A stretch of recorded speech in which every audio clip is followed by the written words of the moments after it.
Thank you for watching Conscious Consumer Network. The live stream broadcast is free to view. You can pause and rewind live broadcasts to catch up, or view shows at a later date by accessing our free archives of all shows. Check out our broadcast guide to see what's on. You can show your support by donating to our network support fund. Follow us on Facebook and Twitter, or subscribe to the monthly newsletter for updates. We thank you for supporting free and independent media.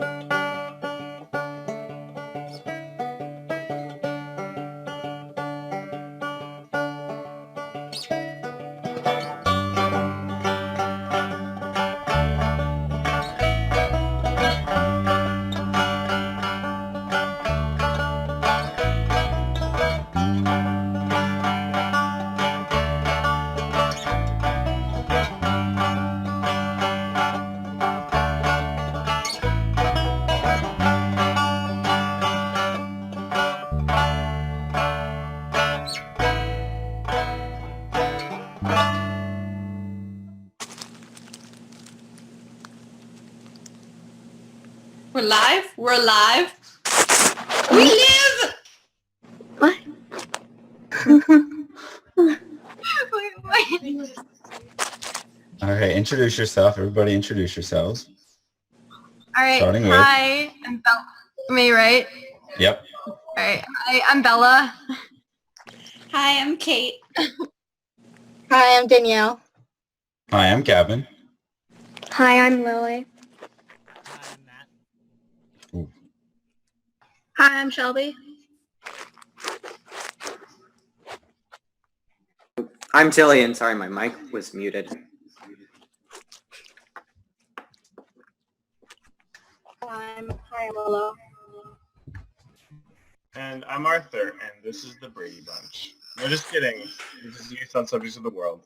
And today we're going to talk about fandom culture. Fandom culture is an interesting thing, and there's a lot of things you can really talk about fandom culture. But first, I'd sort of like to go and hear about everyone's, because there's a lot of different fandoms you can really identify with, and you don't necessarily have to be a part of one fandom, and the levels of it that you can be a part of are varied. So I'm interested to know what fandoms people super identify with, what fandoms people really feel they're a part of. Does anyone feel kind of moved by that question to start? Yeah. Can I go first? Sure. Okay, so this was my topic idea, and I wasn't gonna go on first, but I thought I should because my recent fandom obsession is a podcast, actually. It's called The Adventure Zone, and it's a D&D podcast. And yeah, I feel attached to it because it has good writing and a lot of LGBTQ characters. Somebody else go now.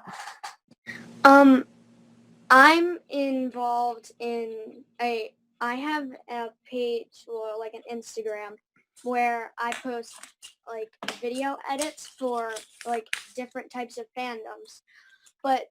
And so I'm involved in many different types of fandoms, but the only thing I don't get involved with the because there's half of Instagram is an anime fandom because half of the people are obsessed with anime and they're all in that anime fandom, but I don't make edits of anime because for one, I don't really watch it and it will go insane because everybody's obsessed with anime pretty much. Pretty much. That's, yep.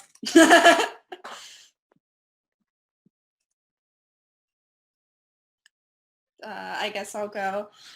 I identify with a lot of fandoms and particularly a lot of different media in the fandoms. So for one, I've always considered myself a part of the Harry Potter fandom, but I also really love anime. And D. Gray Man was kind of my first fandom. And so even though it's not super huge, I always identify really heavily with that one. Yeah, that's kind of where I'm at as well. I'm in several different fandoms, not just one, but definitely the D-Gray Man fandom. It's not a very big fandom, but that's where I identify myself in that group. I identify with the Walking Dead fandom a lot because not only could it happen in the future with the way the world is going now, but just because they're writing it so well and it's based off of a comic. It's pretty cool.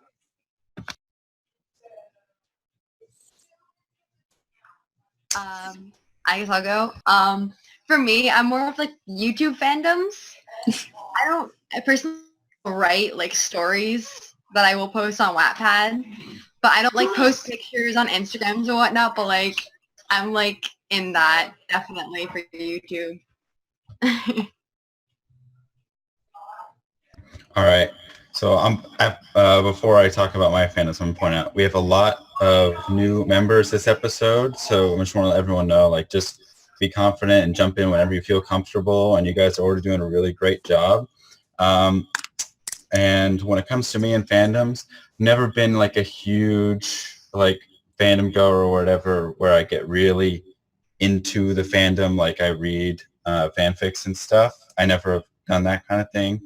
But, I watch Doctor Who and Supernatural and that stuff. So, and I follow some blogs relating to that. So I guess you can say that's my, interaction with the fandom. But yeah, that's my relationship with those fandoms. Kind of. Okay.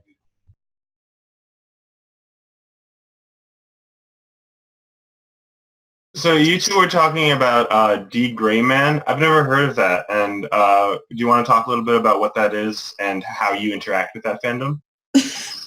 Well, I've always considered it a bit of a cult classic.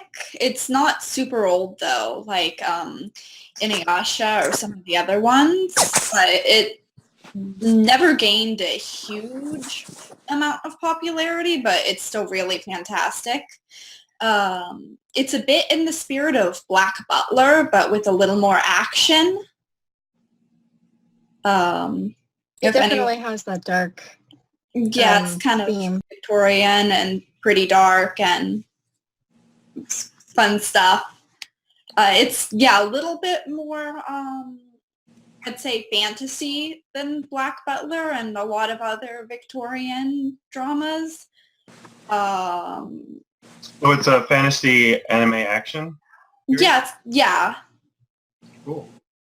It also takes a lot of like, a religious aspect, but it takes it in a story where it doesn't really seem very religious until, you actually like really stare into it like, wait. I still haven't figured out if the Catholic Church are the bad guys or not. They're like good guys, but I don't like Rubelier, so no. All right. Is there anyone else who would like to say which fandom they're in but hasn't got a chance yet?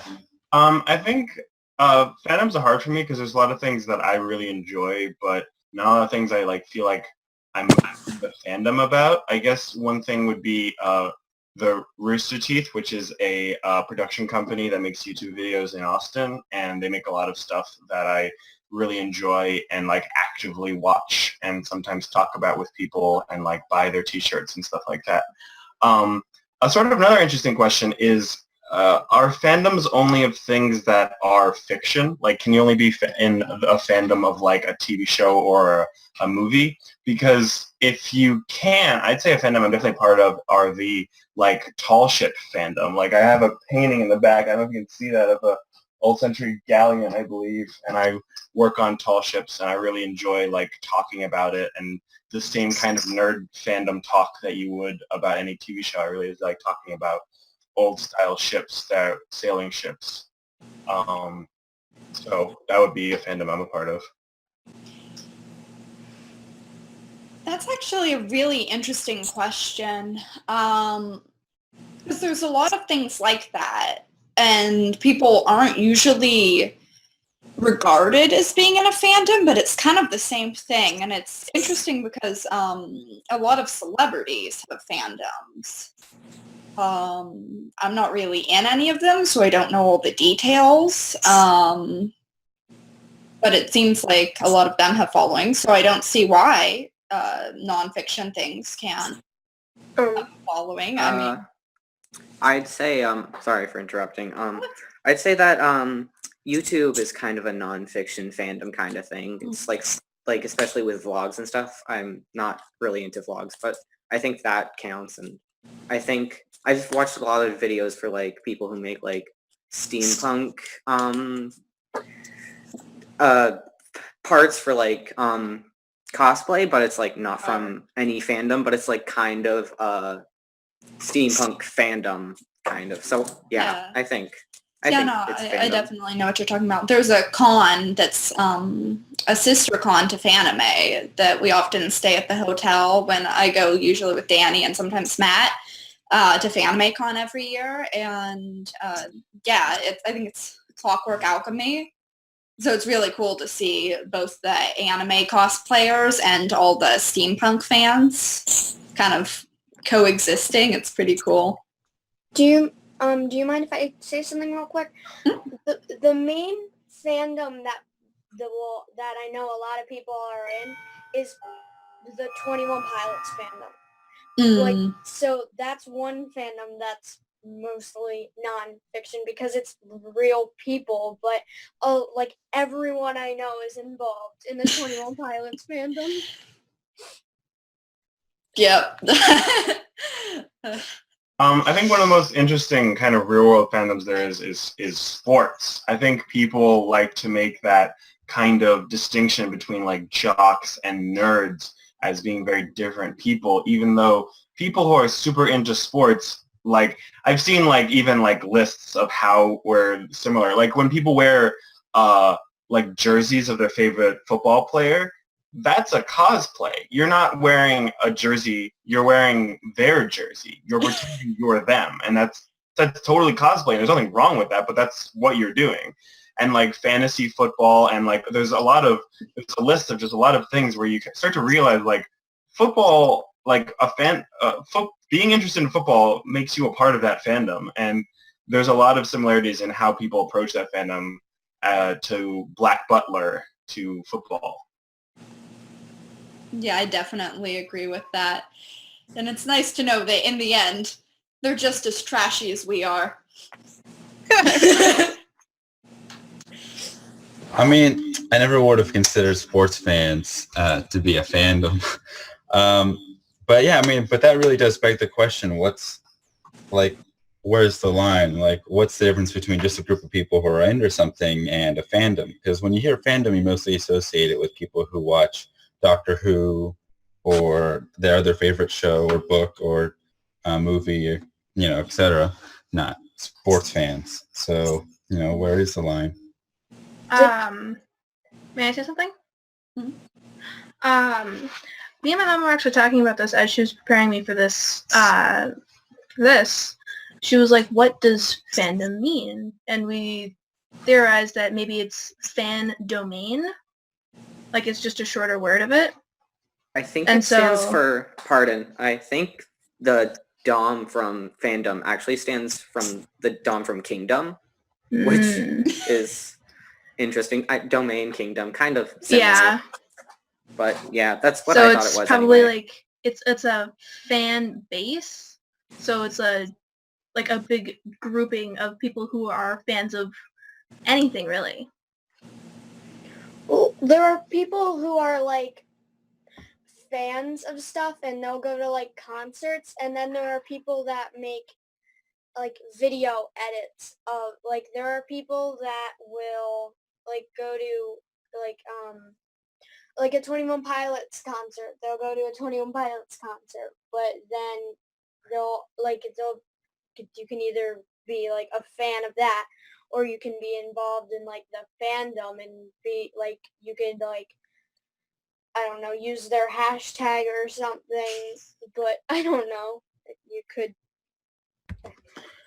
Yeah, I feel like that's more talking about like the varying degrees of participation within a fandom. Like there are the people who watch the show, and then there are the people who, like you said, like will make video edits and then like read and or write fan fiction and observe art and stuff like that. So um, yeah. So I how think, do okay, you start. yeah, I was just gonna say that I think the distinction is kind of something uh, to kind of placate people and to stereotype people. I think we don't think of sports fans as being in a fandom because that word, while the definition of it is very general, kind of society has put a very narrow view of that because in a lot of ways society just kind of puts down people who genuinely and passionately care about things. So if you genuinely and passionately care about anime, you are a dweeb in a fandom. And if you genuinely passionately care about sports, you are a jock. You're a dumb jock. And there's lots of different ways we just kind of put down people. And we also want to separate them because if the jocks and the fandom dweebs ever get together, they'll be like, wait a minute, this is dumb, and revolt against the melancholy society. Well, and I think also that it's a bit of what our society just puts above other things. So for instance, a lot of fandoms are like books and TV. And generally, I think we look down on that sort of thing. Also, why I think fictitious things are also mostly considered fandoms, whereas nonfiction things are not, is because it's like, oh, this is real, so somehow it's more important than this anime. Even if the anime has a lot of really interesting themes that might be actually deeper than a football game. The thing that society does is it will make people who, like, if you like sports but you like Harry Potter, they'll, most of the time when people see, like, people that like sports, they think they're a jock. When they see people that like Harry Potter and stuff like that, they classify them as a nerd. But when you're someone like me and you're in between, you're not a jock and you're not a nerd. You're just a person. But we can't have people. Everyone has to fit in a box. Oh my god! How could you be a person? Being restricted, God. Oh my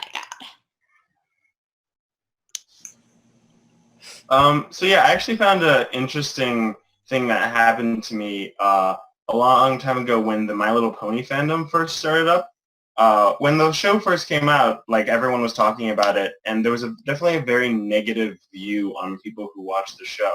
And I eventually got to watch some of the show, and I watched 2 seasons of it and thought it was pretty good, but not I wasn't obsessed with it. I didn't watch the next season. It was like, this is an okay show. But whenever I started talking about it, people would be like, oh, so you're a brony, which is the name for people in that fandom. And I didn't really identify with that fandom the same, and I found it interesting.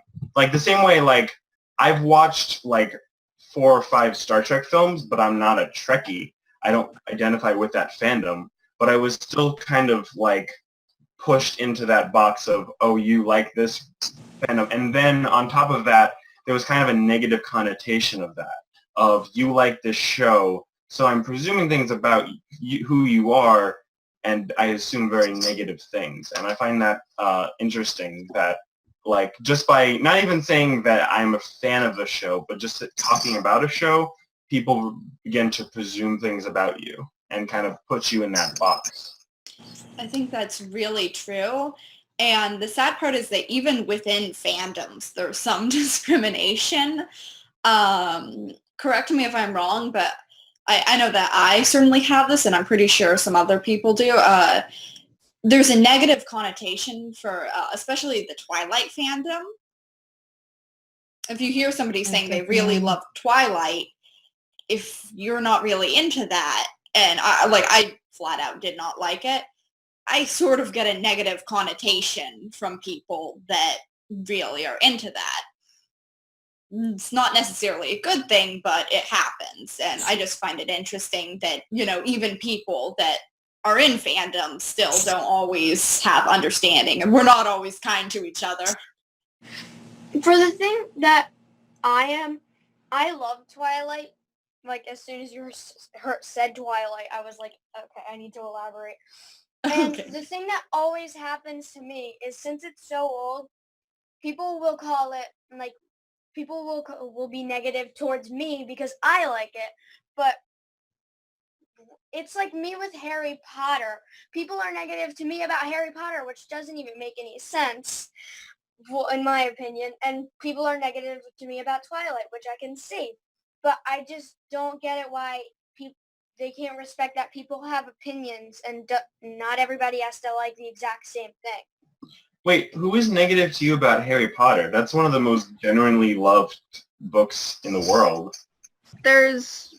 Sorry for interrupting. There's a way to be negative about someone not liking Harry Potter, and I get that one a lot because I don't personally watch Harry Potter or read the books, and I don't plan on it. I'm not really interested in it. And people, yeah, I break a lot of people's hearts saying that. just rip them out. Yeah.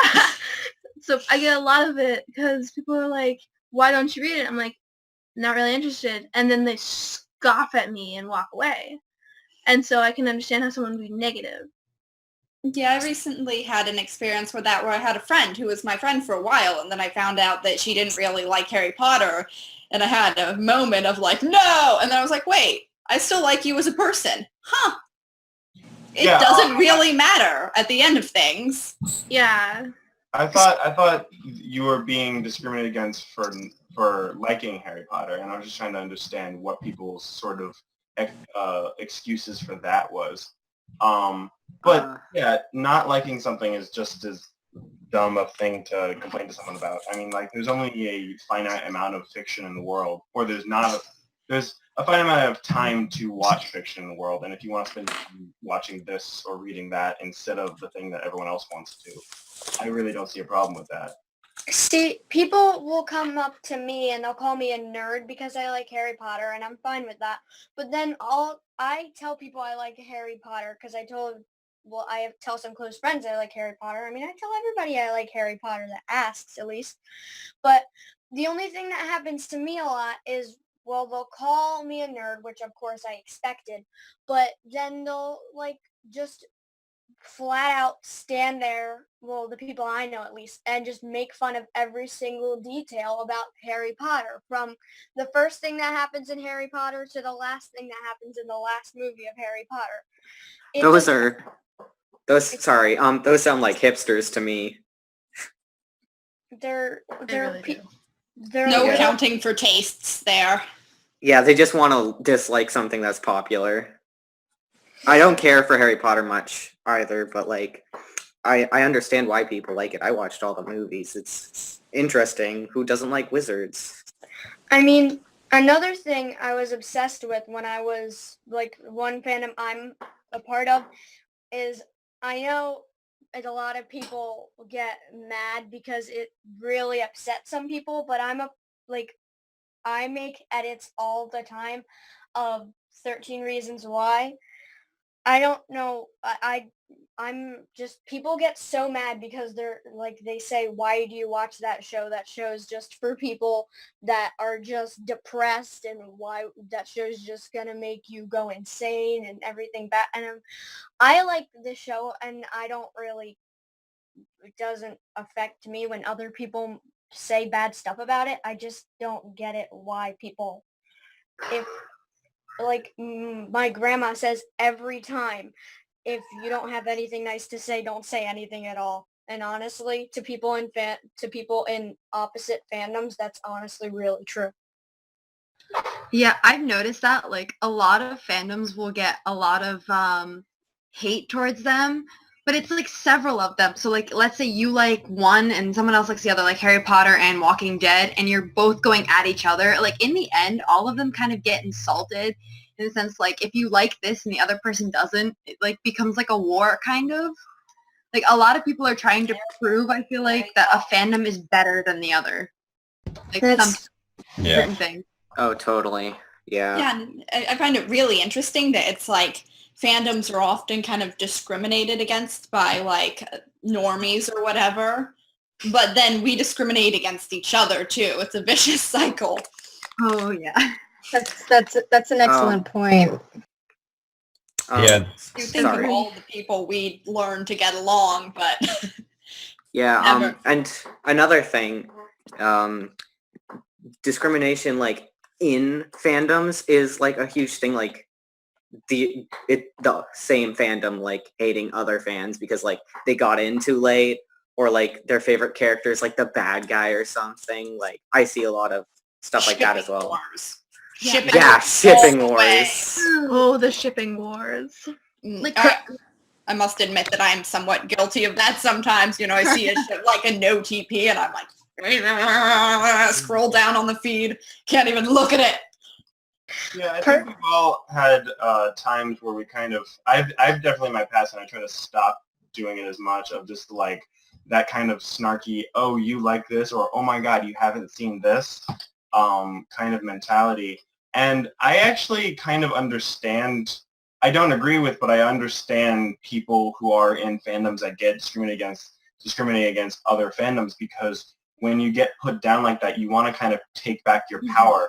And if you don't have a good solid base, the way you take that back is by like attacking other people. It's the reason we have bullies, is because they've been attacked and they want to attack other people. So like that person who was making fun of Harry Potter for like so long, it sounds like they seem to know a lot about Harry Potter.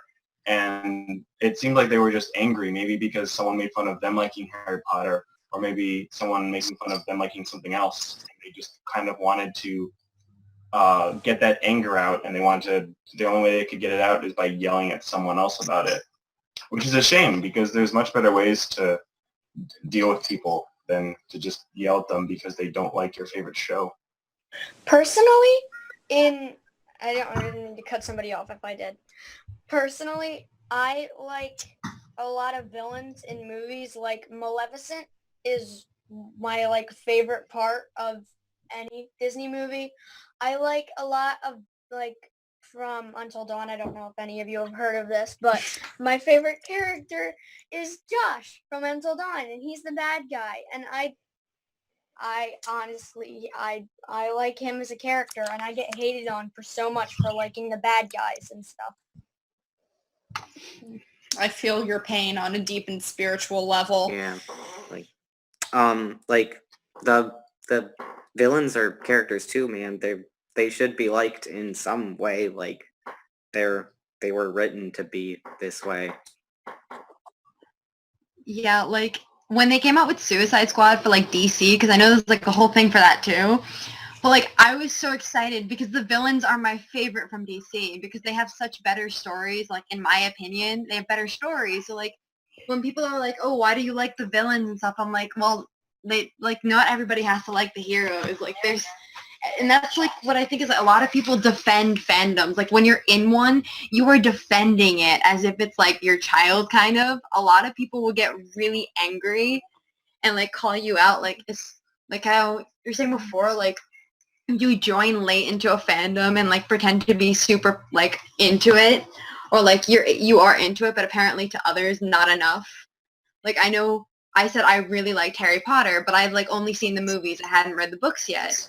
And someone was like, "You're not a real fan unless you've read the books." I'm like, that's not necessarily true. You can watch the movies and not read the books, or the other way around, and like still be a fan, I think. Exactly. Yeah, it's a weird thing to say about Batman, considering Batman is like the least interesting character in any of his comics, because Batman's villains are made to be reflections of him. And I think tons of them are the most interesting characters in his comics, especially like Batman villains are especially interesting and people sympathize with and are interesting. Yeah. Like there's so much stuff you can do with villains that you can't do with heroes. See, there's personally the thing where people say that like anything about something. Like everybody, like a lot of people that watched Suicide Squad said, "Oh my goodness, I love Harley Quinn from Suicide Squad." And what I always think is you like Margot Robbie. You don't like I mean, unless you read I read the comics, so I know specifically I like Harley Quinn, but people that just after seeing the movie just said, "Oh, I like Harley Quinn." You specifically like the girl who portrayed her and how she portrayed her, but when you read the comics, it's a different kind of like to the character. True. Well, yeah, they're fans of that version of Harley, though. But I would argue that, I mean, you can be a fan of any version you want. Yeah, I personally didn't like Suicide Squad very much as a movie, but I thought Margot Robbie's performance of the of Harley Quinn was very good, and I did like that character very much. And this is coming from someone who's read comics with Harley Quinn and watched the original Batman the Animated Series where she first aired. But I think that portrayal of the character was different than other versions, but definitely a solid version. That I think you can like a character without necessarily liking the actress. Like Margot Robbie's done other stuff, and I liked her in that, but she was definitely very different and definitely like more the character, I think, in this. Like you could say that I'm not a fan of Harley Quinn. I'm a fan of the actress who played her in the Batman the Animated Series, which I sadly don't know offhand. I'm honestly, I watch AFMAL, and I'm one of another half big fandom that I know is, the AFMAL fandom, which specifically a lot of people don't know, but everybody will hate on each other saying, "You like this ship, that's not okay. You like that ship, that's not okay. This person's better than this person." Well, yep, she said it. That person's better than that person. And everybody just will argue with each other, even though they're in the same fandom. They're just hating on each other for no specific reason. The struggle is real. That really goes back to the ship wars, where people are like, "Oh no, this ship is better than this ship." This happens a lot in the Walking Dead fandom, because I know it does. I don't personally see it, but I know it does with the crazy people out there with the ship wars. Is the Rashone ship, which is the main guy, Rick, and one of the cool chicks, Michonne. They're a couple in the Walking Dead series, even though I'm really sad it's ending next season. At the end of season 8, it's ending. What? Wait, people complain about that ship? I mean, it's literally a show. It's canon. It's yeah. Surprised how much people complain about canon. It's kind of I understand that, though. Sometimes canon sucks. I don't watch The Walking Dead, but I've seen a lot of things where, like, there's, like, a forced straight relationship, and it's just, like, the girl was in it for one scene, and then they made out in the next scene kind of thing. I understand that. That happens a lot in The Walking Dead. Wait, like, come on, guys. Okay. Come on. Yeah, come on. It's about zombies. Let's get back to zombies, please. So I have a little note down here. They would like to hear a little bit more about shipping. So let's talk about, like, what is shipping? Like, explain to people who might not know, like, what's shipping and, you know, about how it happens in the fandom and stuff. So Glad you asked. I'm here to explain because I had to explain this to my mom. Ready? Right. Here's how I explained it. Shipping is a shortened version of worship, which means you worship that couple. Oh, I thought it was relationship. Yeah. It's either relationship sure or it's it's worship. My mom Googled it, and it was like the Google definition was worship. Like, I disagree with Google. You worship that relationship, so it's ship.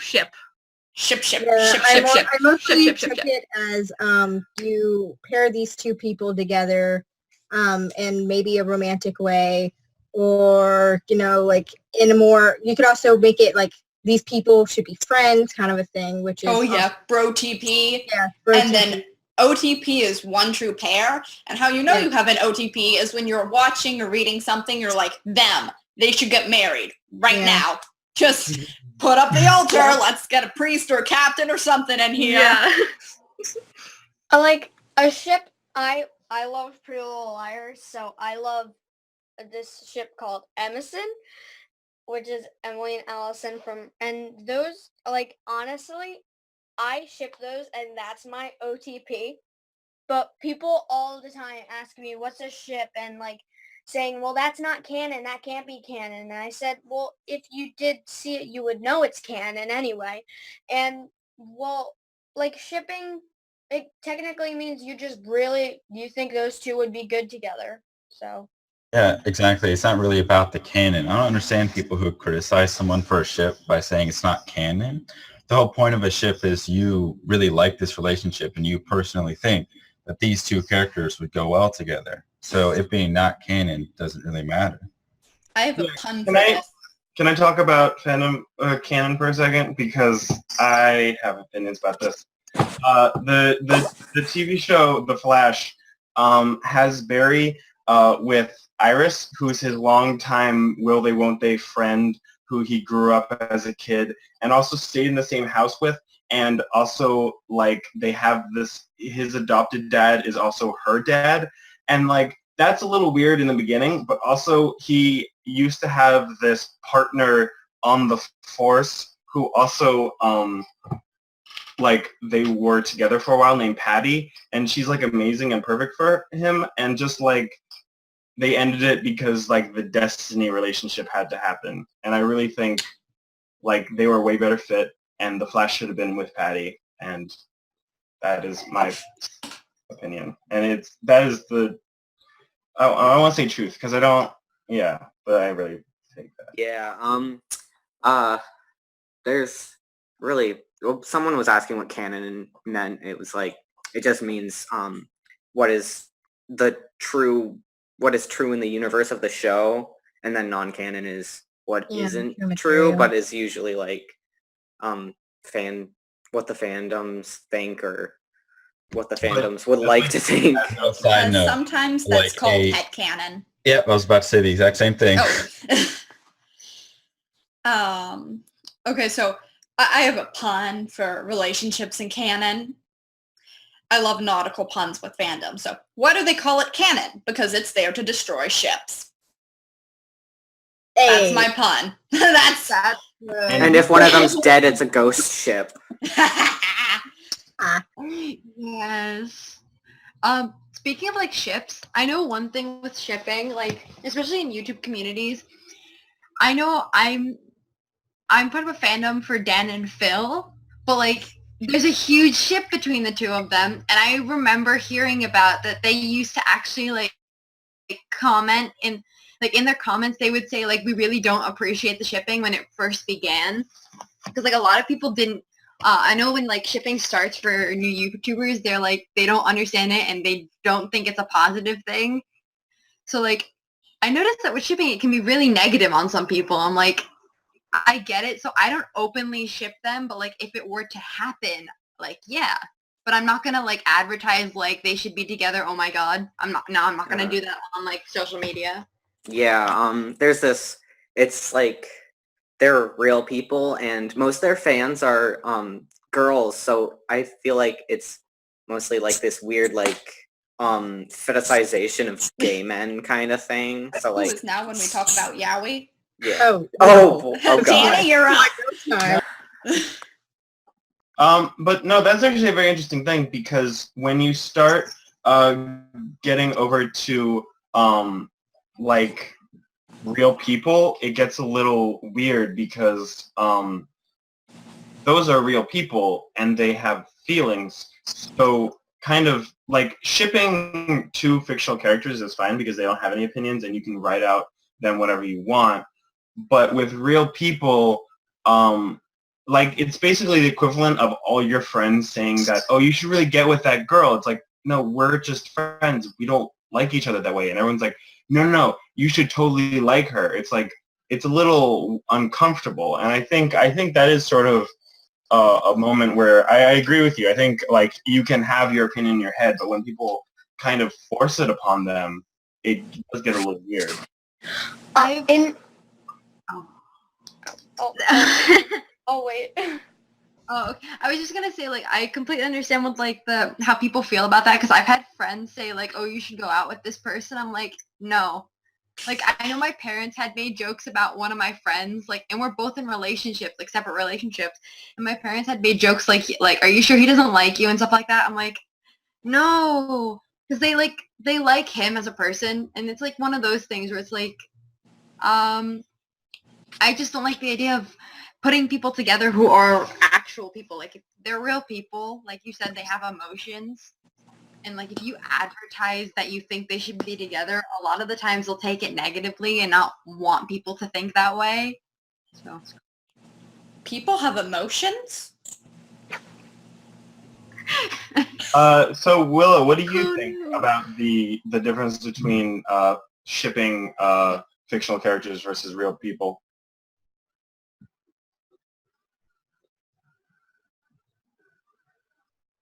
Willow? With fictional characters, I do agree that it's against like feelings. My mic working? Okay. It is the difference between feelings and in relationships and all that. And I'm not really that big of a shipper, so I don't have strong feelings about shipping. Yeah, it's kind of implicitly agreed upon within fandoms, and I've heard this from many different people. You shouldn't ship real life people because of what we've already talked about. They're real people. If they don't want to be in a relationship, I'm sure the last thing they want to hear from a ton of people is, "Oh, you guys should get together. You guys should get together." Like, especially in this situation. So you have two, I believe, straight dudes being told to get into a relationship, and that's kind of, that's not great. It's just something that should be done in general. It's kind of where you like kind of draw the line between shipping. I've always been pretty good about that. Like there's these points where they like these people were in a relationship, and I thought they were cute together, and I would give them my opinion, but I'm not the kind of person to push that. Like, yeah, you two get together. You're cute, kind of a thing. But I mostly keep towards my fictional characters. And it when it comes to fictional characters, I guess it kind of spirals out of control for me. yeah, I agree with like that on the sense that keeping it private is a really good thing. Like, I don't think you shouldn't not ship people. Like, if you do it privately where you think like, oh, I wish they'd get together, like, that's okay. Because it's your personal thought. But like, I've seen a lot of people advertise, like, and Dan and Phil, they're roommates. So they live together in an apartment and they're always making videos together.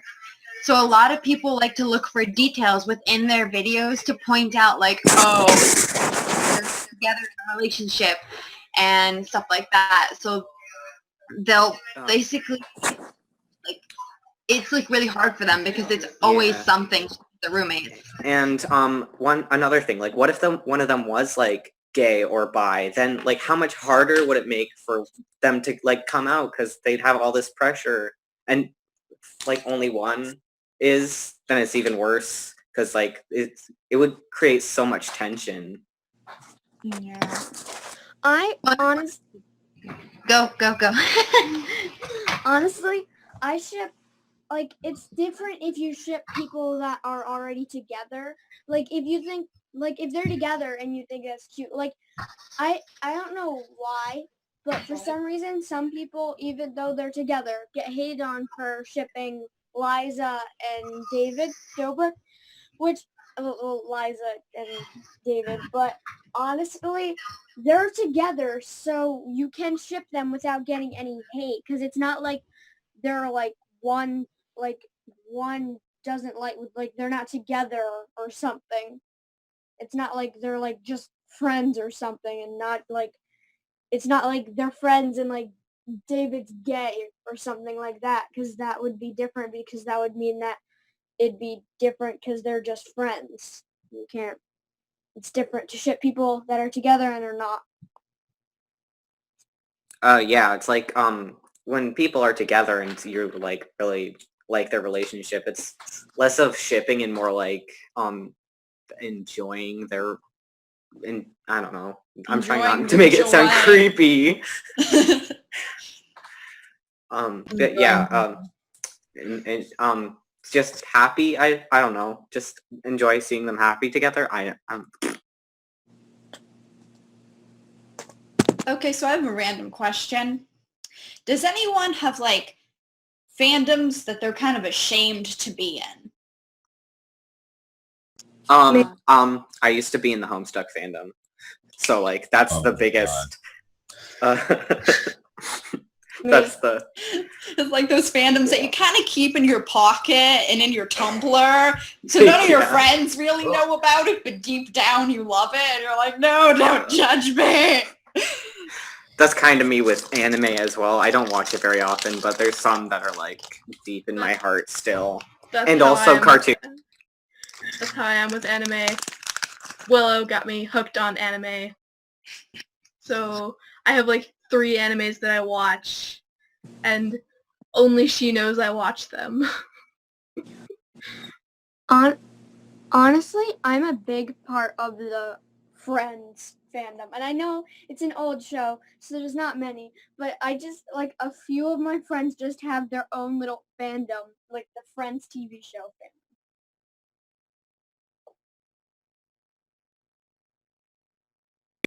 Sharing a fandom with friends is awesome, always, most of the time, unless you like have different headcanons, but yeah.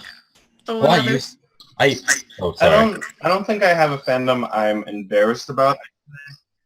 I try not to have things that I like and care about that I'm ashamed of. Like if I like and care about something, I'm proud of it and I will talk about it. And if people, it's the same thing of like, the only reason I'd be ashamed of it is the fear of people putting me down for that. And if people are, then that's them and their fault. Yeah. And yeah, it's the same thing as like with shipping is that like if you're shipping to real people in your head, that's fine. I think there's an old saying of nothing is wrong in your imagination. And I like that quote. Mm. So speaking of fandoms, ashamed to be in. Well, I'm not in this fandom anymore, but I used to be in the Brony fandom, like in it. But I was like 12, so I don't know how much it really counts. But I used to be really ashamed of being in that because there was a lot of negativity surrounding that fandom. Yeah, I was in that fandom as well. Yeah, and looking Sorry. back, that's cool. I understand it because on the surface it does seem very strange. Even looking back and looking at some of the pictures of the people that were in it, it is a really odd concept because you see these pictures of these like 28-year-old men at a con with ponies and like they have like Rainbow Dash on their arm or something. Yeah, that's I think that's cool when they're just doing that, but there's also it's a kids show and there's a lot of porn of it. So like there is a lot. There's that's another thing. Yeah. So I mean there's not much else to say about it. And well the whole porn subject on that is kind of it's an interesting discussion because on one hand, you can say to the bronies, like, you shouldn't be making that because that's weird and that's wrong. And like, but I believe there is some responsibility on parents to control their kids' computers and turn on safe search and stuff. So, but that's a whole nother discussion. I'm not going to go into that. So yeah, that's my brony history. Okay. Yeah. But go ahead. I just I saw in that somebody asked what are your favorite ships, and honestly, my favorite ship out of anything is gonna have to be Beth and Daryl from The Walking Dead, or Glenn and Maggie from The Walking Dead. Yeah, okay. That's all. That one touched my heart. My favorite ship has got to be the Hamilton ship of Alexander Hamilton and John Lawrence. That's an amazing ship. To talk about what we were just talking about the Brony fandom, I do think there's a trouble in kind of age gating or gender gating a certain fandom, because like the same way we say men can't like My Little Pony is the same way we say girls can't like Transformers or something. I think there's definitely like a responsibility of, I get what you're saying about like how to act in that fandom when it is a show made for kids, and just to be aware of the people around you. But I do also think that we shouldn't like shame anyone for liking a show because it's not in their age range. The same way I would never say to someone who's like 12 that they shouldn't be watching Game of Thrones because it's an adult show. It's like, do you want to watch Game of Thrones? Yeah. Watch Game of Thrones. Okay, as someone I didn't who's mean a to fan of age Game or of gender shame. Thrones, I'm not sure. I mean, I guess if they're a very mature 12-year-old, I guess. I was just watching it last night. There was like dead bodies hanging from the bow of a ship. It's like, really? Yeah. Please, don't spoil I think anything. it's. I'm sorry. Full frontal It definitely nudity. has to be watched with some parental vision. And Yeah, I think my with, mom Yeah. and her friends are trying to get me to watch it as a 13-year-old. I'm like, no. I watched one episode and I had to cover my eyes more than twice. You have to be okay with vivid gore, body horror, and lots of full frontal nudity in both genders. Yeah. I'm good with horror and gore, but anything else past that, no, thank you. Because horror and gore is like there's a lot of horror and gore in The Walking Dead, and like there's not even really partial nudity, and I mean there's a No. little bit. The whole Rick and Michonne scene was a bit iffy, but there was no partial nudity really, or nudity.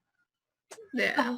The whole idea of like parental guidance with like Game of Thrones, like I want to watch it. I know my stepdad has watched it and like my mom has watched it, but for me, my dad always said like if you can handle it, like I know you won't take it seriously or you won't like look stuff up or repeat things, like then I trust you to watch things. So like I could watch like stuff like that when I was a lot younger. Because like I'm 17 now and I was watching stuff when I was like 12 that like a lot of people were like, no, you shouldn't watch at 12. But I did because like I had the mentality where it's like, it's not real, it's just a movie. But like a lot of people now don't have that. A lot of people like will take it into something else. Yeah, I think that is important. Like different kids can handle different things, and if they're exposed and told that this stuff isn't real and it's fine in this TV show, but maybe not in real life, then they'll have a harder resistance towards stuff like that when they're older. For example, 13 Reasons Why completely explains that. Like, I'm a bit younger than most people, and I saw that, and I didn't get upset at all, honestly. And not, like, that's one of my favorite shows, and it's it is inappropriate, but I'm not allowed to watch Game of Thrones, and I don't want to watch Game of Thrones at all, honestly, and not hating on Game of Thrones. And it's just 13 Reasons Why is a weird kind of, just the stuff that happens, you would think that I would, like, when you're younger, you would get upset by it, but I didn't get upset by it. So when other people watch it and they say they're upset by it, I'm like, I don't say anything, like, because I don't want to start an argument, but I just didn't get upset by it. 13 Reasons Why seems like a show that's based around like what's happening now with a whole bunch of kids committing suicide, and it's essentially, I feel like that I haven't watched that show personally yet, but I feel like it might be like reasons why someone would do that, because a lot of kids don't have reasons, they just do it. Same with cutting their wrists, they just it just seems popular among their group of friends, or maybe they like the painting and it feels nice, but really, why though? With that show, there's a lot of controversy. Like, after it came out, I remember, like, there being so much controversy on whether it was advertising suicide or explaining it. And, like, a lot of people were having difficulties, like, understanding what it was about, because I know that it wasn't advertising suicide. It was kind of, like, explaining that, like, even, like, little things can lead a person to do that. And, like, it's just how, like, this world has become really just, it can become intense, especially in school. So, like, I know parents, especially who, like, have kids who watched it, like, or they watch it themselves, like, think that they're advertising suicide on a TV show. But I don't think that's the case. Yeah, All I right. think there's a trouble with like saying parents should guide their kids in certain ways, because I mean, as growing up unschooled, I think it's like it's a parent's job to make the child understand what a show is, because there are definitely kids who would watch Game of Thrones or 13 Reasons Why and have a very negative effect on them. There are also a bunch of adults that are feeling the same way. So I think it's really about who the person is, because I definitely know when I was 12, I was watching a bunch of shows and movies that people would say are too adult for me. And the sort of warnings of what is and isn't okay are kind of guidelines and not strictly rules. And I think we kind of see them that way. Like nudity, for one. Like, we see nudity as a very negative and like adult thing because of our growing up in our society. And I think the younger you are, the less kind of stigma there is on nudity, so you're less kind of shocked by it or uncomfortable by it. That reminds me of something, like, because I was in Europe for a bit, and one thing I noticed, like, with nudity and cursing, it's very different there, because, like, how here, like, if someone curses on a TV show, they'll bleep it out usually. And if there's nudity, they don't usually show it on television shows. They usually, like, cut scenes to make it more television friendly. But when I was there, all of the scenes were, like, there was, like, live TV shows with people who were, like, completely naked and whatnot, and then cursing wouldn't be bleeped out. And it kind of, like, teaches, like, kids there that, like, it kind of becomes a natural thing after one point. So, like, it doesn't seem like such a wrong thing to them. Whereas, like, here we're based on the idea that we have to be kind of protected from seeing nudity and from hearing cursing for such a long time, when in fact that usually when you get protected by it, more kids tend to get more involved with it behind their parents' like knowledge. No, I definitely get you there. And I think that's one of the reasons why I really like Game of Thrones, is because, I mean, other than the fact that it's a great TV show, they don't try to censor anything, which kind of bugs me about some TV shows, that it actually kind of takes away from the realism of it and adds to the suspension of disbelief, because it's just, they cut out things like that. Yeah, I've never really understood the censorship system in America. I mean, you have like a movie like Hunger Games, it's PG-13, and there's a ton of blood in that show and violence and death, but I mean movie. But you know, they say the F word a few times and it's an R-rated movie. All right, on that note, well, this conversation has been really great so far, but I think we should head to break. So we're going to go to break. All right, everyone. Bye. Bye.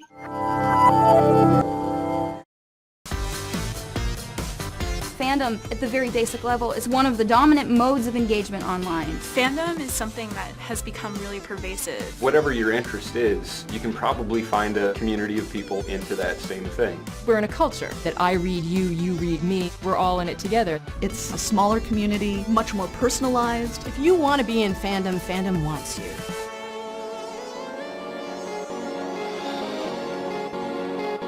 Fandom is saying that I really like a much more active participation with my culture, that I don't just see a movie and walk away from it, but I want to discuss it afterwards. I want to write stories about it. I want to draw fan art. What we had is a kind of aberrational 100 years of mass media culture where the idea of how to enjoy stories has become really passive, and that fan culture and the internet is a return to the kind of previous culture that you saw going through the end of the 19th century, where people retold stories to each other because there was no mass media. Fans are drawn to texts and universes that are really complex. Creative worlds where you get a sense that what you saw was only the merest sliver of what was possible. And so one of the things that fans do is like to explore the cultural levels of the universe, adding different kinds of characters, more representative characters, by giving bigger roles to women, by creating different kinds of roles for queer people and racial minorities, for portraying disabled people. So all of these have been really important locuses for people to come together and to tell stories that express political values, social values, cultural values that are very different from what the mass market can offer. And so to self-identify as a fan is to say that you're interested in engaging culture in this really broad and rich way.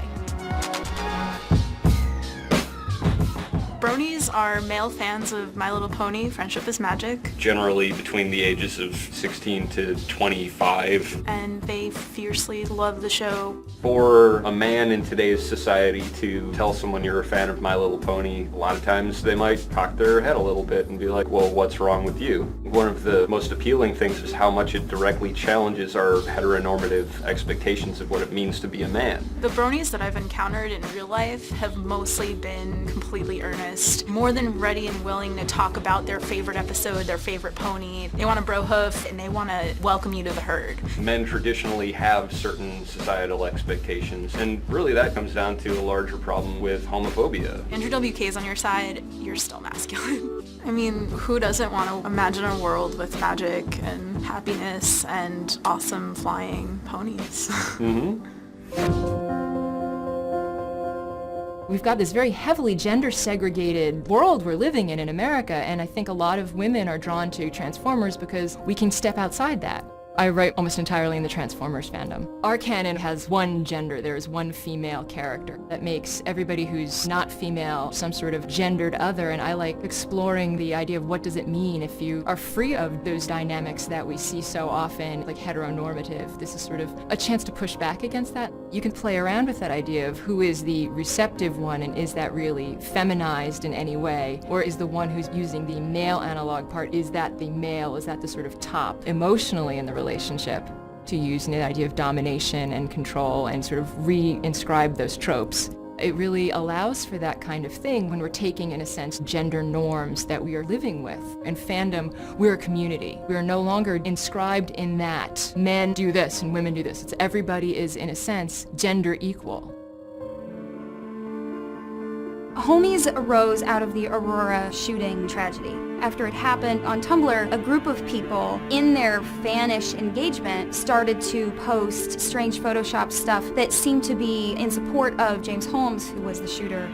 Within a few hours of that, BuzzFeed posted a listicle about, look at all the stuff that the homies are doing. And then suddenly it became a story. Originally it was about 6 to 10 people, but the way that it was reported, it sounded like there were tens of thousands of people. The resulting media attention meant that more people were going to be brought to that space, and the media attention guaranteed that the homie phenomenon would turn into a trollish phenomenon. One of the great facilitators of community is having an outside, that you can only define a community in terms of borders. And so with homies, they were playing into that trope in an extreme way where only a handful of people would get it. I would argue a lot of trollish behavior is actually a kind of fandom. So where do we draw that line? How do we cordon off what's fanish and what's not? It's really important to consider that spectrum because it's what people do online. Most corporations want to do a kind of branding. They don't want anybody to think about their product in a way that doesn't fit with their take on their product. The fan fiction that they are objecting to the most is the fan fiction that is most protected under law because it's the most transformative. It's a specific part of copyright, which basically says that even though somebody has the right to control their intellectual property, the rest of us have certain rights to respond to that. Whether it takes the original work and does something different, changes the meaning of it, changes the form of it, as opposed to simply copying. Most fanfic writers are not actually interested in going commercial. They want to share their work for pleasure with other fans, and that's the amazing thing that we want to protect.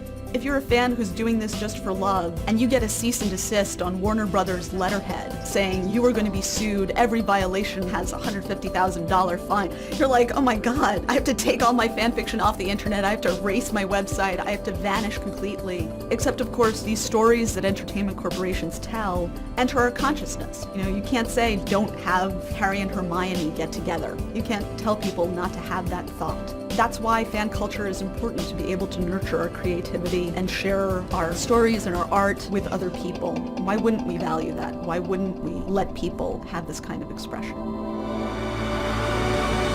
Fan culture really depends both on free speech and fair use. And free speech means sometimes taking speech that you don't like. It challenges people's expectations of what they consider to be acceptable in society. Here is this space where the rules are different. The world is very different from the world I live in, and there are set rules and there are set characters, and we relate to each other on a different level. And it's something that someone can switch between different fandoms, different communities, different platforms. It lets many more people have a voice, and it lets many people tell stories that would otherwise not get heard.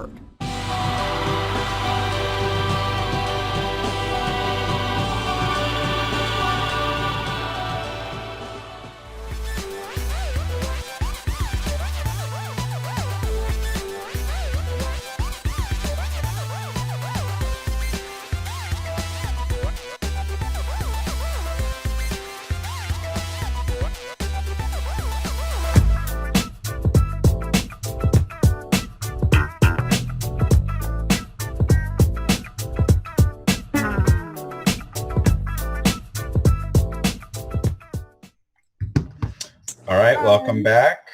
We have a new member. Say hi. Hello. Hello. I missed half of this, but now that I'm finally on, heard you guys talking about some things like Game of Thrones and stuff. I've been watching Game of Thrones since it's actually been on, so that's pretty cool. And I watch it with my mom, and so yeah. Through the computer, high number one five. fandom?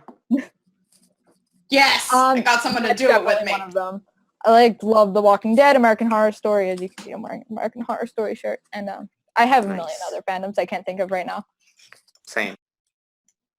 All right, so some ideas. In the break, we talked about some stuff we wanted to talk about, and stuff that came up was cosplay, a certain fandom that I can't seem to remember the name of, Yuri or something. So what would you guys like to start with? How controversial do you want to get, quick? Very controversial. Okay, then Yaoi and Yuri.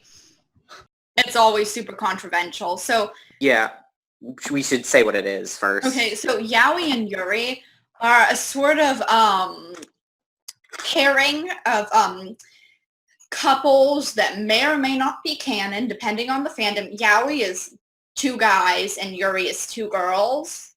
That's not technically, well, it's kind of true, but it's also, that's what it can be used for, but usually Yaoi and Yuri are a genre of manga that is, usually Yaoi or Yuri is a gay couple that's targeted at the opposite sex, and it's always porn. Yaoi means gay porn, Yuri means lesbian porn. Amusingly, Yuri means lily in Japanese. Yeah, it means that too. Yeah, it really is pointed towards more of a more mature audience, which, you know, is more towards, like, my thing. You know, yeah, I think, you know, manga, which is the comic books that comes with it. It's more of a Japanese fandom kind of genre. Well, and I think it's pretty interesting because it's often very fetishized when it does not need to be. And just some stuff like that. I don't know. yeah, I think yaoi is usually targeted at teenage girls, actually. It's usually short stories that end up with 2 guys doing it.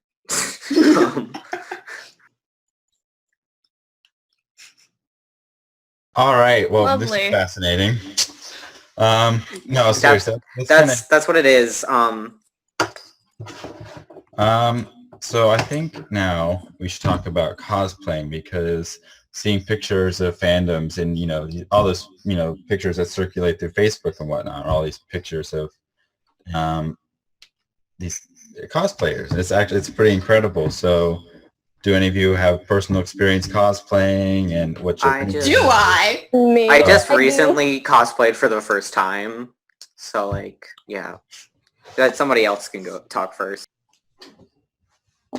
I'm a part of a cosplaying group called the Cosplaying Dead, and we do like Walking Dead cosplays and meet up at the conventions and take like group photos together and stuff. And Lily is actually like a part of it and does it every once in a while at conventions with me. So that's awesome. Yeah. I was planning on actually doing a pretty big cosplay soon, but I would not be able to do that. So I'll do a cosplay I've never done before, but I think will be noticeable because like everybody knows Carl from The Walking Dead. So that's gonna be awesome. Yeah, that'll work. Yeah, I do a lot of cosplay. A lot of it. I like to go to conventions. Specifically, I go to Fandom every year, and I really enjoy sewing a lot. Yeah, I started out with historical sewing, and it's kind of branched off a lot into cosplay, and so it's super fun. That's awesome. I know you cosplay, Danny. I suck at sewing and stuff, but I cosplayed once. Yeah, I suck at sewing as well. I usually like branch to Kate. I'm like, hey Kate, I have to adjust. I have this to adjust. Mind if you help me? Oh my god, last con I was like taking in our friend Shayla's sweater by hand. It was so funny. It's like the night before she had to wear like I don't have a sewing friend. I need one, so I don't need to sew ever in my life. Yeah, I only cosplayed once, but I do draw a lot of fan art for my big fandom right now. I drew like 3 or 4 pictures just earlier today of these 2 characters from this one fandom, so I'm more into that. And you're dancing, so your turn to talk about it. Danny, shall you show them the wall? This is Kate's right here, but my wall right there is my fan art. Nice. I don't have my sketchbook with me. I've just been drawing non-fandom related stuff. Yeah, I'm also currently working on a project that's taking me like a month. So. Oh, nice. Yeah. I cannot draw for that long. I like writing fan fictions and stuff because I want to be an author when I'm older, so that lets me be creative with like writing stuff I already know, like Until Dawn the game or The Walking Dead or stuff like that, and just writing fan fiction because it's fun and I like writing stories and stuff like that. I suck at writing, but Kate and my sibling writes fan fiction, so I've never read fan fiction before either, but I know a little bit about it because of them. All right. I feel like we should, very briefly, I'm going to wrap around. We should define what cosplaying is. We started talking about it, but we didn't say what it is. But it's like Halloween. Yeah, it is like Halloween. But it is extremely extremely elaborate, expensive Halloween. Kinda, yeah. It's Willow just has actors dressing experience up with as cosplaying. a character from your choice of entertainment. Yeah, and you can even cosplay something you just simply made up, and yeah, it's a pretty great thing to do. I mean, I met Lily through that at conventions because you meet so many new people through it and just make so many new connections and learn so many more things about your fandom. Like, every time I go to con. I don't know why, but I will always see the person that dresses up as Norman Reedus from The Walking Dead's cat.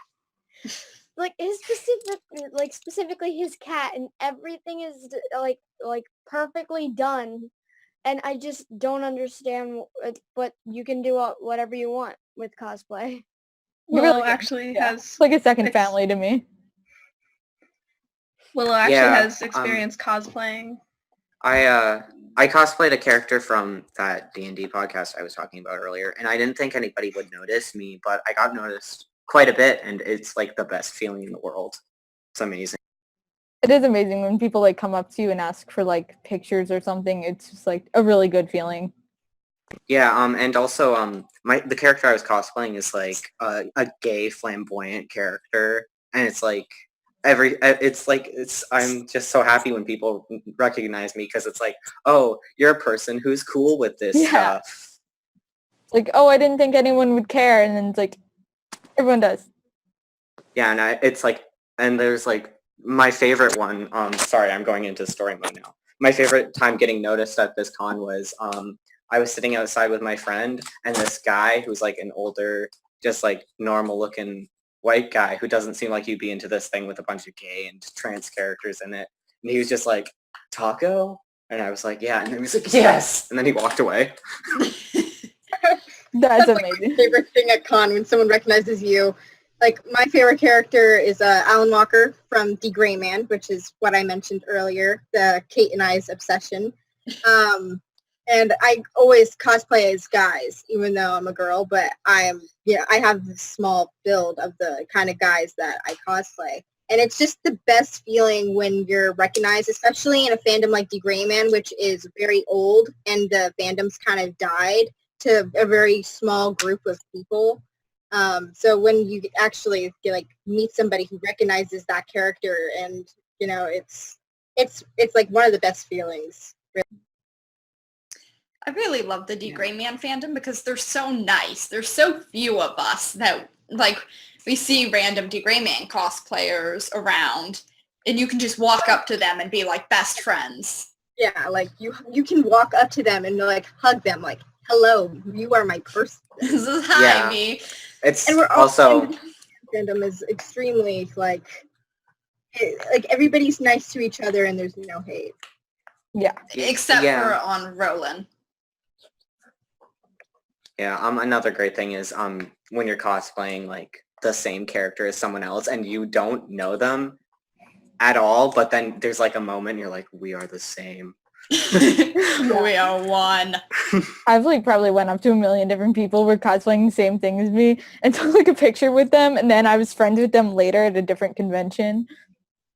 That's nice. What things have you guys cosplayed? I've only cosplayed Taco from the Adventure Zone. And that's it. So like tell me about your guys' cosplays. My first cosplay was Padme from Star Wars, like the like 1, 2, and 3. And then it was, I think the year after that I did Harley Quinn. And then the year after that I did Maggie, and then I did Clementine from the Walking Dead game, and pretty much Walking Dead and DC stuff from that point on. I've done a lot of cosplay. I've done Daenerys from Game of Thrones, nice. A book version and a movie-inspired version. I've done some D. Gray Man cosplay, Ouran High School Host Club. I did Poison Ivy from the DC universe. I did her the New 52 outfit, if anyone's familiar with that. Oh God, what else? Danny? Hatsune Miku. Oh yeah, that one. That was a good one. You've also done your book character from Throne of Glass. Oh yeah, I did yeah. You're not supposed to tell people my shame fandom. One of them. I'm trying to also think of what else you've done. I think we've done Black Butler. Yes. Yes. Oh, that was so fun. I've done Eric Cartman from South Park before. Nice. I was proud of. That's amazing. I've mostly done Walking Dead cosplays, obviously, and then like one year, kind of a couple of years ago, I did Daenerys cosplay from Game of Thrones. Nice. That was pretty cool, and yeah. Second through the computer, high five.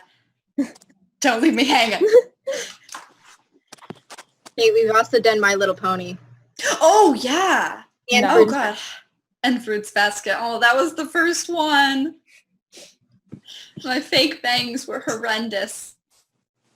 It's a beautiful thing. All right. So one thing I wanted to bring up, like I'm really enjoying where this is right now. So we talked a bit about fandom drama earlier. We kind of like touched on it here and there, but I wanted to wrap it back around to that because I feel like that is a large aspect of fandoms. And one incident that really sticks out in my head because I am on Tumblr a lot, so I saw this as it was all happening. So the Steven Universe fandom, which if you're on Tumblr, it has a reputation. Not a good one. Oh boy. So they have a reputation for being very extreme. But one incident that really sticks out in my head is, so one artist, so I'll also, one thing a lot of extreme like fandomers will do is they will be very harsh on artists. Like they will like criticize and censor their art. And this was an extreme case of it. So this artist drew one of the characters who is more heavy set. I know the story. Yeah. I think I followed the artist. Oh, really? Yeah. So they drew that character. It appeared to be thinner, and this person got an extreme amount of backlash, like unbelievable amount of backlash, death threats, etc., to the point in which they made a suicide attempt.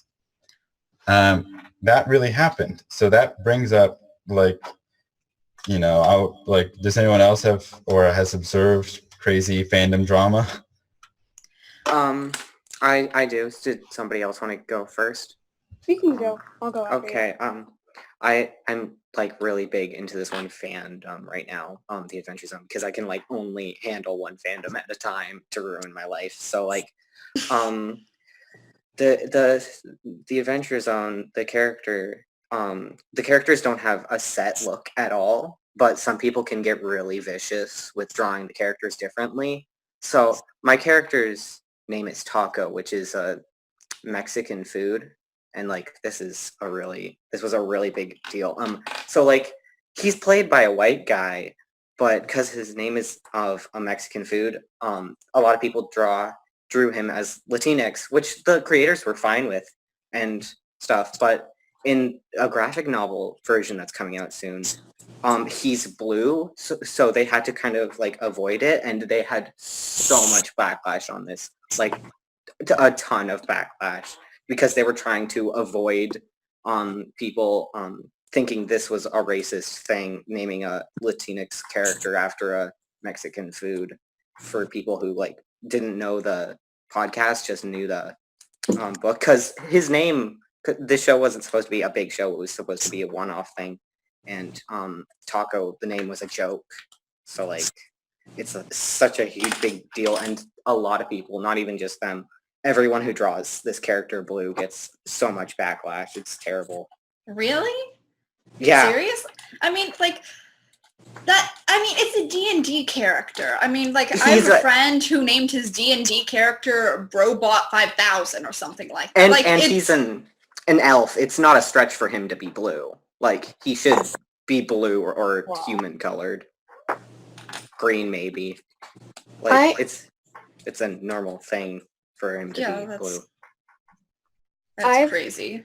I've experienced the hate in my fandom that I'm in. I'm also in the Walking Dead fandom. I'm like in a multi-fandom, but one of the fandoms I'm in is the Walking Dead fandom. So just for fun, I figured why not draw a gender-bent Rick? And you would not believe the amount of hate that was drawn towards me because I drew Rick in a female way, and everybody said, well, that would mess up the complete storyline and that would screw everything up, and why would you even think of doing that? And it Because doesn't gender bending is a thing. Yeah, it's your opinion. You can do whatever Yeah. you want. I don't like the word gender bend has some controversy because it's like apparently it has controversy anyway because someone said it had like to do with only there's two genders, but that doesn't really make sense. Just say rules. But I can yeah, I understand that type, but like gender bending a character in one part of fan art is like such not a big deal. Who cares? Well, okay, if I realize that there's more than two genders, but gender bending has a much better ring to it than sex bending, so, which is the scientific term, so. Yeah. And also, I think it was gender swapping, which the person was mad at, not gender bending. Oh, like, okay. There's swapping two things. Bending is a little different. Gotcha. So to kind of touch on this subject, and I heard you guys talking about Game of Thrones earlier. So like, since I've been watching Game of Thrones since I was younger, there's a lot of people who will be like, oh, you're that young and you're watching Game of Thrones, how dare you? And they'll kind of shove their opinion down your throat about it. And like, some people do that too with their own fandoms and kind of push whatever they like on you, and they'll like argue you on like ships and stuff. And I just think it's kind of weird because I think fandoms are about having your own opinion and liking your own stuff, and I don't get when people want to argue about it. Yeah, and if you don't like a ship or a fandom, you can just say, not into that. Yeah, you don't have it's to, like, not too hard. Against it. I definitely get that. I never really understood why there had to be so much hate between fandoms. I mean, you like what you like, and if you like it, you can simply turn the other cheek and continue on with your own fandom. I mean, it doesn't like, don't worry about it. Yeah, it doesn't really have to be blown out into all of this hate and, negativity, where we all love, different things, and I don't see why there has to be so much hate behind it, and why people have to go so far as to make death threats over, something else that they didn't like. We're all nerds here. It should be a safe place. If you think about it, a fandom, if you use the word kingdom with it to think about it, a fandom is a bunch of people that are together that all agree that they like the same thing, and they're a bunch of fans in the same, well, let's just say kingdom, like fandom, they're all the same.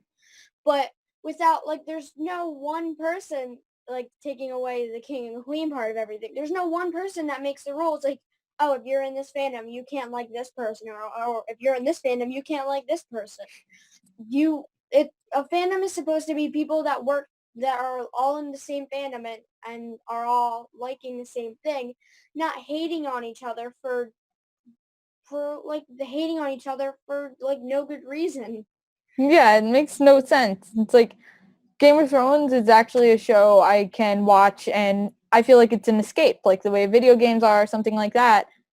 And it kind of helps me escape my life experiences that are almost worse than the violence on that show because it's reality.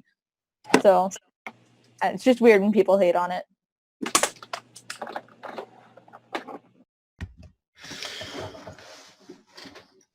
Yeah, there's a lot of drama. Like, the thing of, like, where you notice it a lot is, this is just another example where there are extremists within it. Like, there are people who take it very seriously. Like, so there were the people that were complaining about the Steven Universe thing, but another example of, like, someone getting something with race or, like, I get body weight or something along the lines of that wrong. So the Overwatch fandom, because there are fandoms about video games. Oh, Here we go. So Overwatch, I don't play Overwatch, but they frequently release like skin packs. And apparently one skin pack had one of the, characters of certain ethnicity, a different shade. And it literally, like, these people were accusing the people who made Overwatch of racism, and there were like intricate Tumblr posts of people like comparing the different color palettes and then proving or disproving their racism. And it's like, seriously, it's stuff like that. And that's just one example, and that stuff happens within like that same thing of people taking the color of like the skin of a certain art and comparing it to like the source material. happens with artists as well, and artists will be just excoriated for just getting the skin tone slightly off, or maybe the person who is getting on them didn't understand lighting and just looked like their skin was lighter. It's like, you're whitewashing.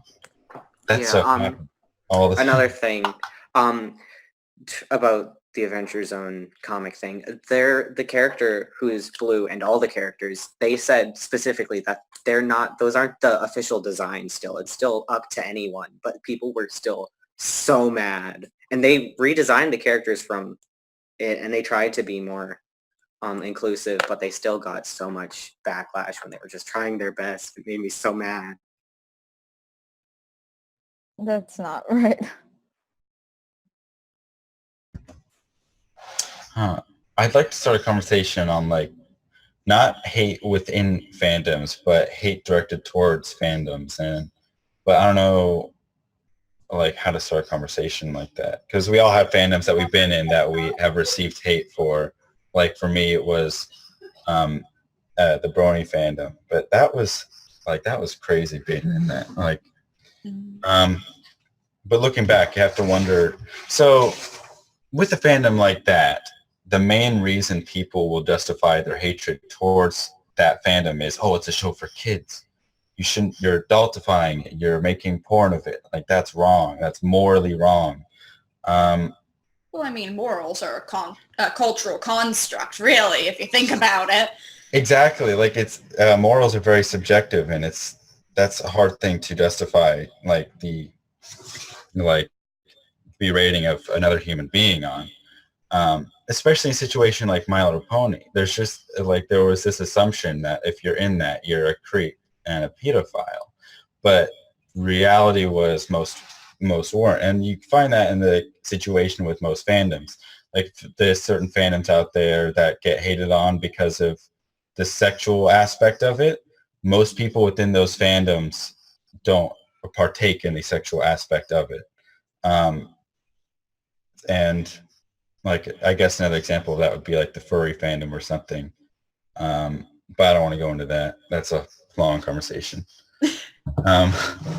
So I don't know where to go with this conversation, except to say, has anyone else noticed extreme hate within the fandoms that they are in from outsiders? Well, while you're on the subject, I used to be a furry, and I think they're coming back now. So, like, I think... if you don't want to go into that, we don't need to. Well, but... I mean, never mind. I'm not. Yeah, I used to be in it. I was like 14, 15. I just like drawing Sonic characters. I didn't want to see porn. They're fluffy. They're humans with cat ears. Like, so much hate for that though. Yeah, I don't understand. I mean, some kind of hate thing I noticed was I like Twilight. And I also like different vampire movies and shows where it's like not the whole sparkling vampires thing. And a lot of people hate on the sparkling vampires thing and make a really big deal out of that and ignore the complete rest of the storyline to the show. Well, yes.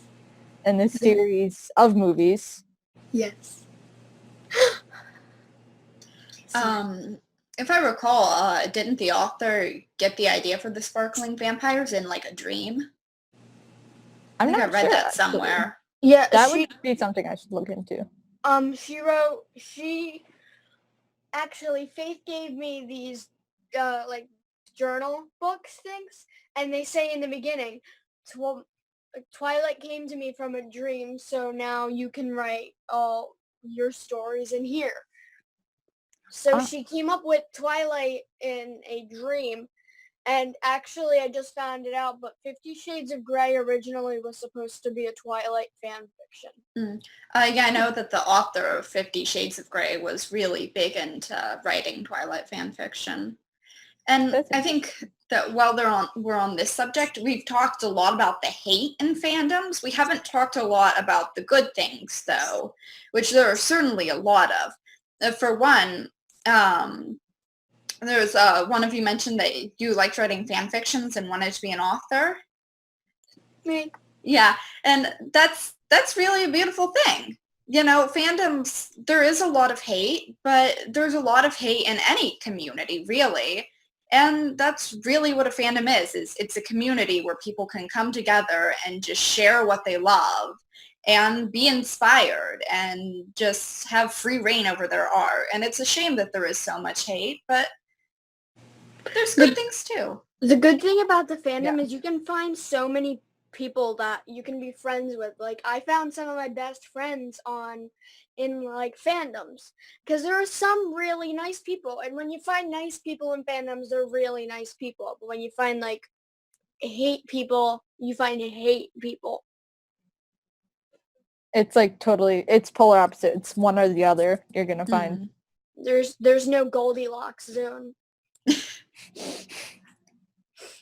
Yeah, it really does go both ways. There is a lot of good in it, and that is the meeting the good people that are within the community and are within your fandom. It's bonding with other people and making friends and inspiring each other with, your writing or, your art, or, just sharing the love of this one thing that, or maybe multiple things that, you all enjoy together.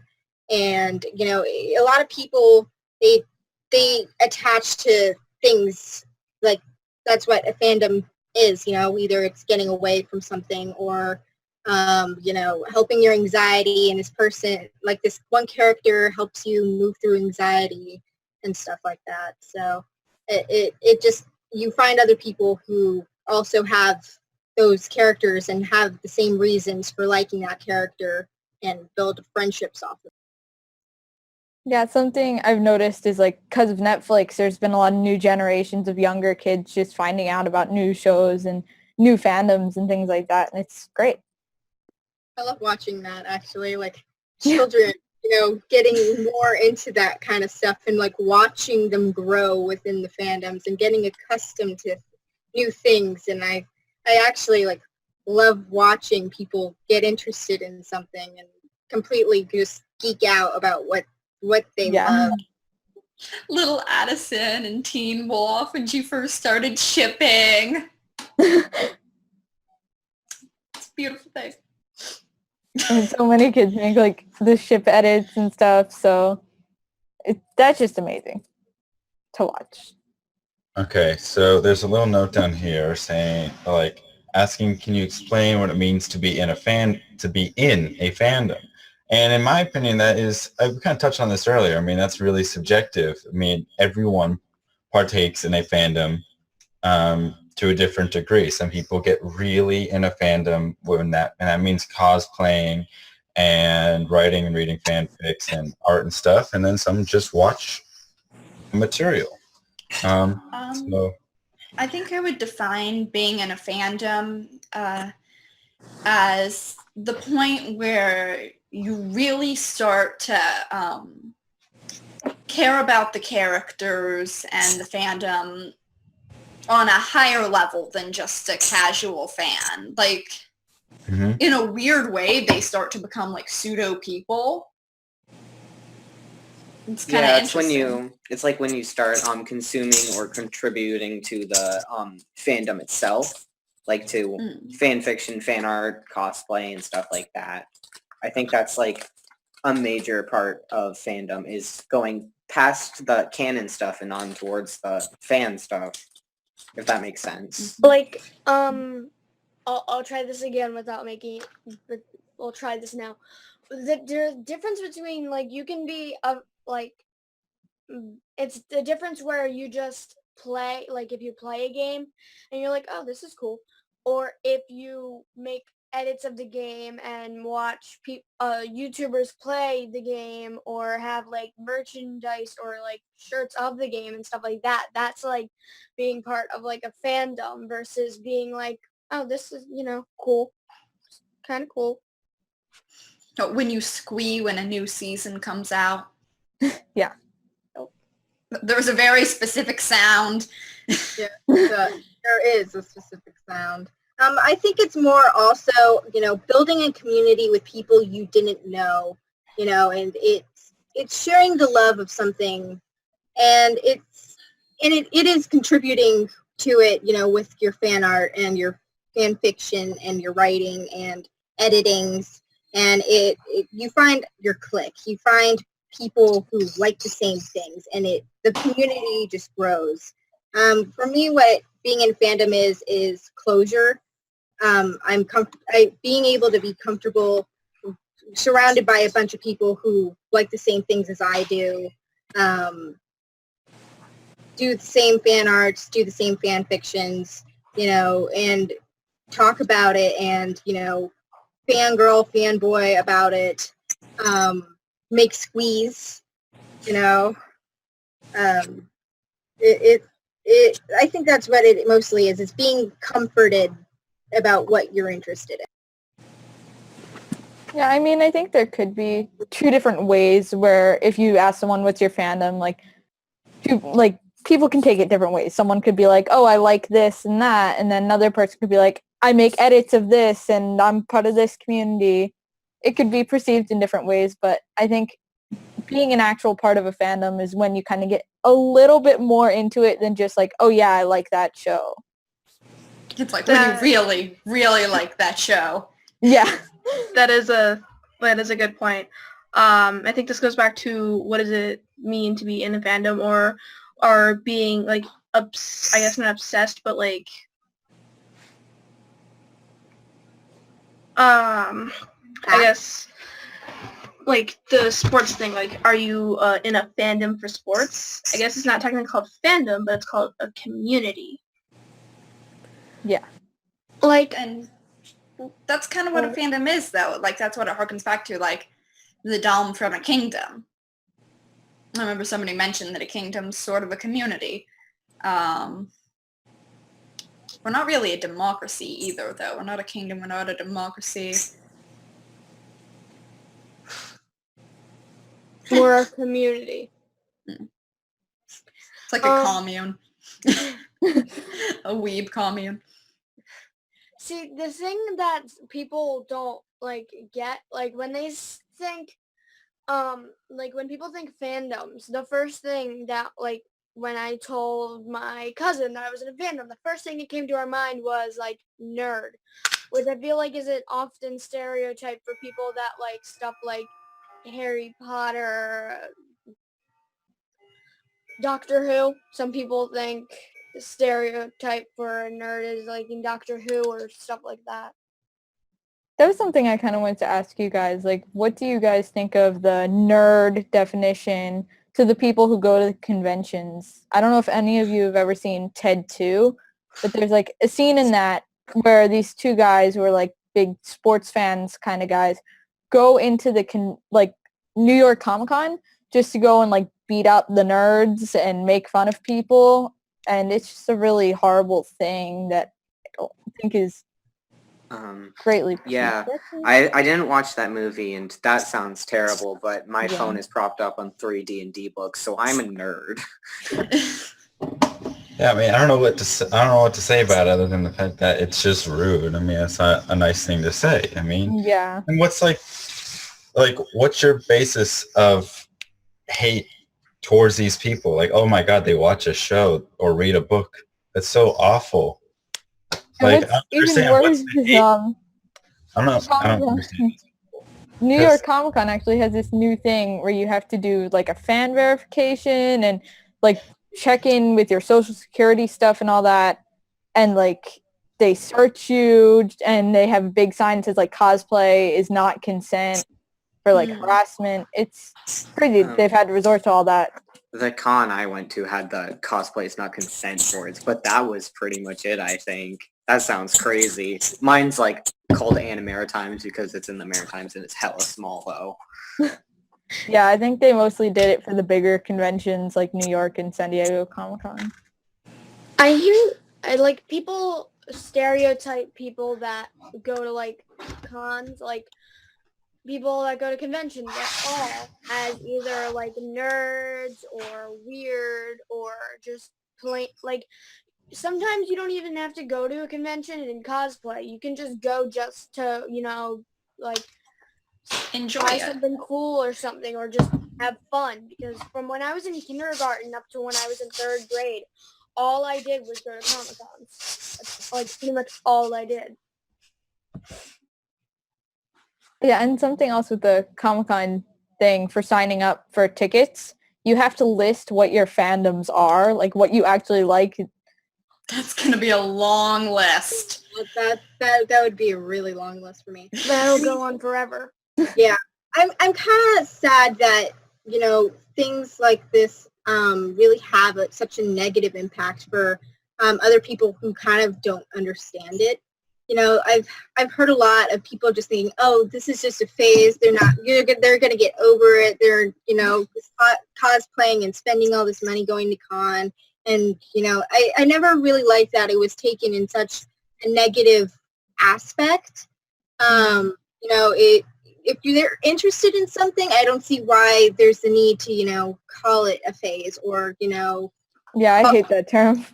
I don't know why, but you saying that makes me think it's not a phase, Mom. Exactly what I think.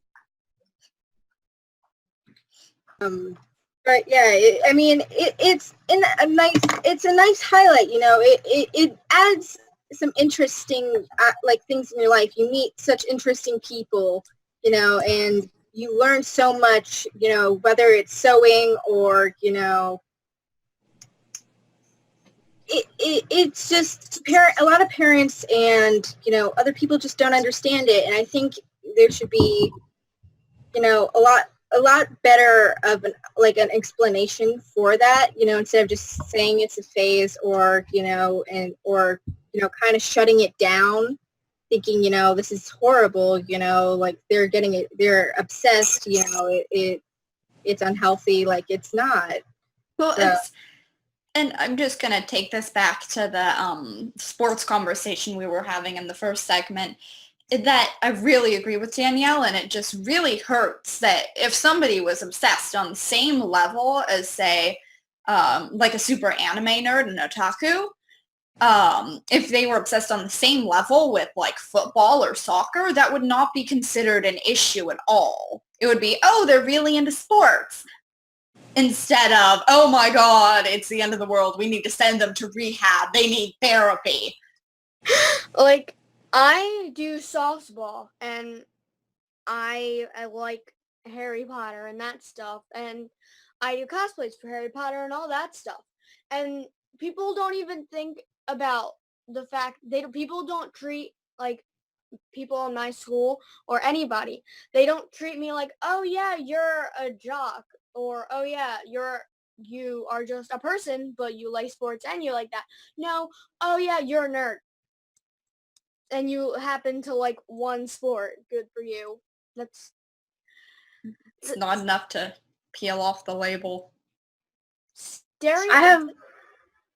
Sorry. Oh, wait.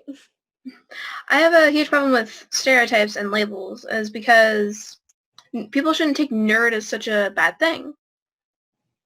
And it's seen as a bad thing in school, and I dislike it because nerd isn't a bad thing. Just because, and it's really good, and you guys should ask yourself this question: what's the difference between nerd and geek?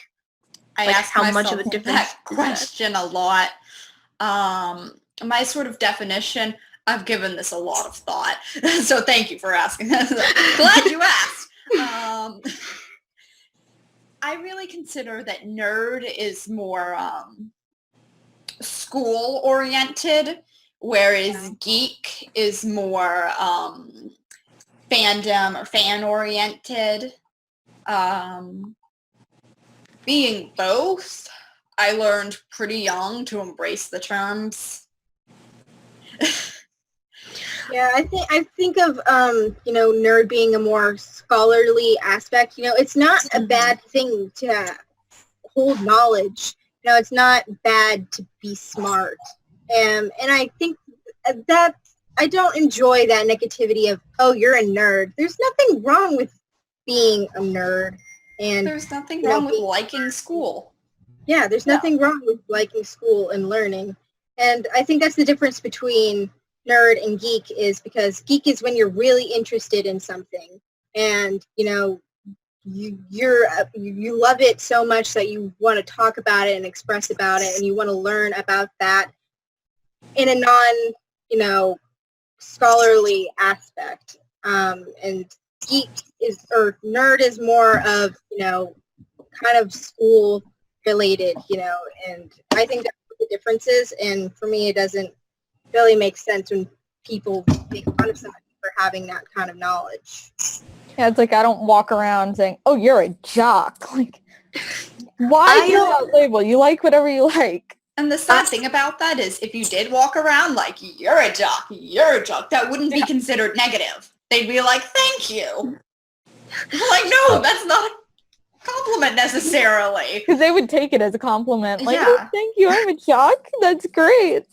And it makes you rethink. Maybe we should all take being weird or being a nerd as a compliment. If everyone else is going to take being a jock or being popular as a compliment, instead of seeing as being popular means people are literally in fear of you, because that's what it usually means. I think recently, especially with superheroes, the word nerd and geek has sort of become a hipster cool in a way. It's like starting to turn, I think. It's like back when being a geeky nerd was just playing D&D in your dad's basement or something was like the worst thing that could happen to you. And now like Marvel's like one of the hugest like movies things ever every year. It's definitely changing. Never be ashamed about playing D&D in your dad's basement. Never. No. Yeah, I mean, being a nerd and a geek today, I mean, it's much easier than it used to be. And I think for the most part, it's pretty accepted. All right, so I've been told that we need to start wrapping up. So I think we should do some closing thoughts on the fandom, and then we should say our goodbyes. So closing thoughts on my personal closing thoughts on fandoms. It's a really, it's a large topic with a lot of nuances, but all in all, fandoms are cool. So what does everyone else think? Yeah, what I just said was my closing thought. All right. Yeah, I'd have to say just love whatever you love, enjoy your fandom, and I mean, in the end, I'd rather be called nerd or geek any day before I was called basic. Yeah. Really.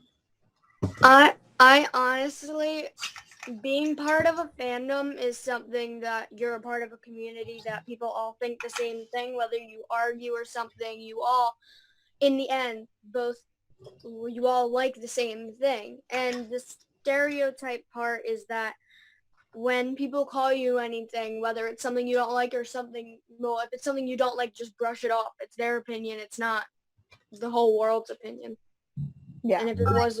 Yeah, all I can really say is, be yourself, and don't let people get you down on, just because they didn't like it.